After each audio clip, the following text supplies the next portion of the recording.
2015 წლის ბოლო არჩევანი და წლის ყველა მთავარი მოვლენა ჩვენს ეთერში. ჩვენ ხალხთან ერთად ვაჯამებთ წელს. 2016-ში ვიკითხოთ რა იქნება, თორე ეხლა კიდევ ზღაპარია. გაუსაძლისი პირობებია უკვე ქვეყანაში. მომწმარია სულ ყველაფერი. 90-იან წლებში რომ იყო გაჭირვება, ვარესი არის ეხლა. არაფერი არ შეიცვლება. სანამ ივანიშვილი არ წაშავდება. მივა და აჯანყდება იქ ხალხი. ერთად გავიხსენოთ მოვლენები, რომელიც რუსთავი 2-ის არქივმა შემოინახა და ერთად გავაანალიზოთ ის, რაც ჩვენს გარშემო ხდებოდა და ჩვენს ცხოვრებაზე აისახებოდა.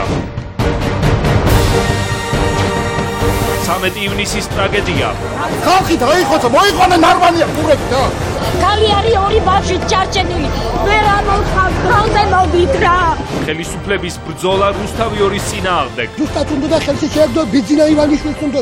ის ქურთმელიძე ის მოსამართლე კი არ არის წყალწაგებული კაცი. და სიმართლე ითქმევა და არ უნდათ ყველას ხო ვერ დახურავენ. ხალხი ხედავთ რა ხდება. ვის მოწონს კრიტიკული არხი? ერთადერთი ტელევიზია, რომელიც საწყალი ხალხის მხარეს დგას, თუ მა ტელევიზიას ვინმე გაანადგურებს, საწყალი ხალხი მაგათ გაანადგურებს მე. ბოლო დროის ყველაზე დიდი სკანდალი და ზეგავლენით ვაჭრობის ბრალდებით დაწყებული გამოძიება. ეს არის ისეთი პოლიტიკური სკანდალი, რომელიც ჯერ არ ყოფილა საქართველოში. აი სიცოცხლეს გაუმწარებ მაგ ხალხს. აი კუდში მყავს აი ესე დაჭერილი. თუ ის ვერ ხვდება რომ ცურობს, მაშინ სასამართლო ფსიქიატრიული ექსპერტიზა უნდა ჩაატაროს. არ არის გასაგები ვესელია და კობახიძე რო იყოს მაგ საქმეში. მე მჯერა ალეკო ელისაშვილი და არავის ისკუსი არ უჯერა. პასუხებაში დამიცეს ვესელია და კობახიძე.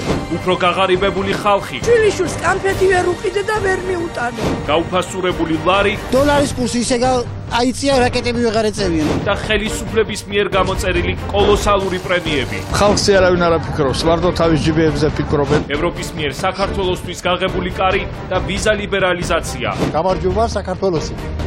ამთავრობის როგორ და არა.